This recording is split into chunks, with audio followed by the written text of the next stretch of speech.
Now we're going to add a cover plate, or I'm going to add a cover plate to this book.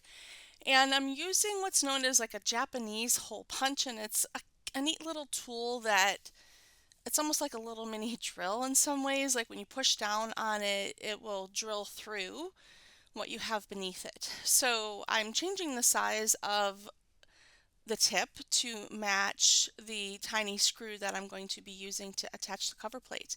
And so I use this to push through here. You also could use an awl, and probably like a hammer and an awl, and just make sure you have something hard underneath. And my cover's pretty thick with all the layers I have on there. You might be able to get through with an awl, but I would also just be careful of the size. And so here I'm testing the size with a stack of post-it notes and putting the screw through to make sure that I have the right size that I need, and also a little mini screwdriver, just making sure everything goes through the way it should.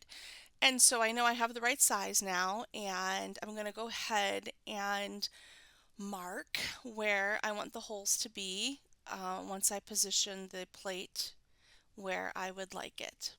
And just using a simple pencil there to do that. And then I'm going to use this Japanese hole punch, which it was pretty hard to get through there, which was like the first time I've had that issue, having such a hard time to get it through, but eventually I do. I end up using the mini screwdriver to finish punching the hole all the way through to the back side because it was just so hard to do. And that mini screwdriver too is also just the right size. My awl could have been a bigger hole, and that would have run me into a problem. Albeit a problem that glue couldn't fix. So now I'm just going to reinforce my cover plate with some glue. Basically, this is just gel medium, and I think it's just the matte gel.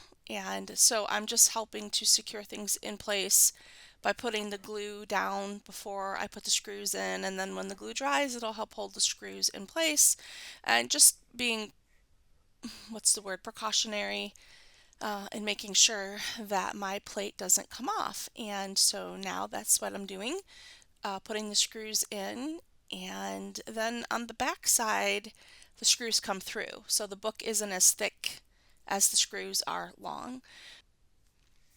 I'm going to reinforce the screws on the back side with additional gel medium or glue. Just kind of blob it on there and let it solidify and dry up. And that'll help with the sharpness of the screws, and also just to instill that they're going to stay in place.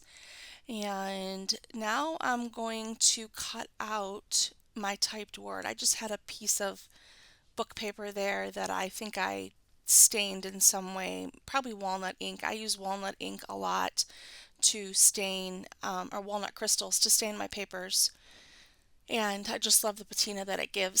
So I'm cutting this to fit into place on the front, and it's just, I mean, a little bit of a tedious process getting it in there the right way and having straight lines to make sure it sets in there. And I'm also going to put glue on the back side of that, or maybe I just plop it in the window there. Yeah, I plop it in the window just to hold that in place so it doesn't come out, because at the top there's the opening and I want that nice and secure.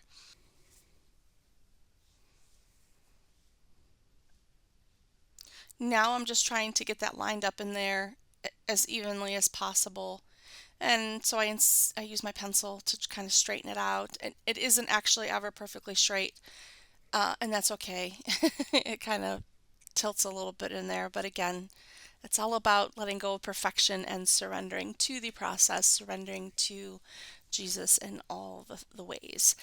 And now on the back side, and the screws are pretty sharp. So I am going to take some plaster gesso and I'm going to cover those with that just as an additional protection. I don't want anybody getting stabbed or poked, when they look at this book, or myself included. So I'm putting a thick layer of the plaster gesso there over top of the screws, and then this inside cover page is actually going to be an image transfer I did on a scrap of upholstery I think I picked up at Goodwill or something. And so I did a sunflower image transfer onto the fabric, and it just has this really cool effect on it because the fabric is layered and colored a little bit, different shades.